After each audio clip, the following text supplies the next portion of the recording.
Ukraine Russia మధ్య ఉద్రిక్తతలు కొనసాగుతూనే ఉన్నాయి. తాజాగా మాస్కో బలగాలు సుమీ ప్రాంతంలోని బఫర్ జోన్లోకి చొచ్చుకుపోతున్నాయి.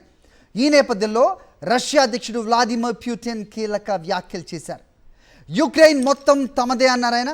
రష్యన్లు యుక్రెయినియన్లు ఒకటేనని, యుక్రెయిన్ను నాశనం చేయాలనే ఉద్దేశం తమకు లేదని తెలిపారు.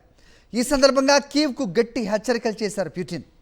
రష్యా సైనికుడు ఎక్కడ అడుగు పెడితే ఆ ప్రాంతం తమదే అవుతుందన్న విషయాన్ని గుర్తుంచుకోవాలని వార్నింగ్ ఇచ్చారు.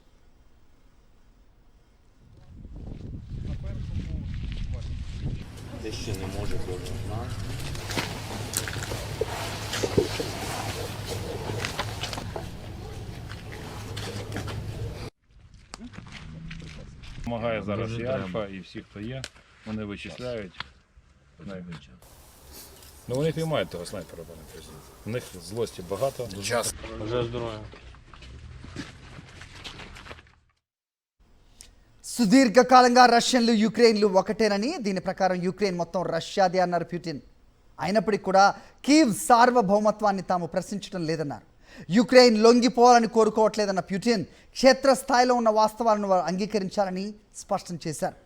నేటోలో చేరాలి అన్న ఆశను యుక్రెయిన్ వదులుకోవాలని మరోసారి తేల్చి చెప్పారు. రష్యా సైనిక చర్య మరింత తీవ్రంగా మారక ముందే యుక్రెయిన్ చర్చలకు రావాలని, ఒప్పందం చేసుకోవాలని స్పష్టం చేశారు. లేకపోతే రష్యా సైనికుడు అడుగుపెట్టిన ప్రతి ప్రాంతం తమదే అవుతుందని హెచ్చరించారు.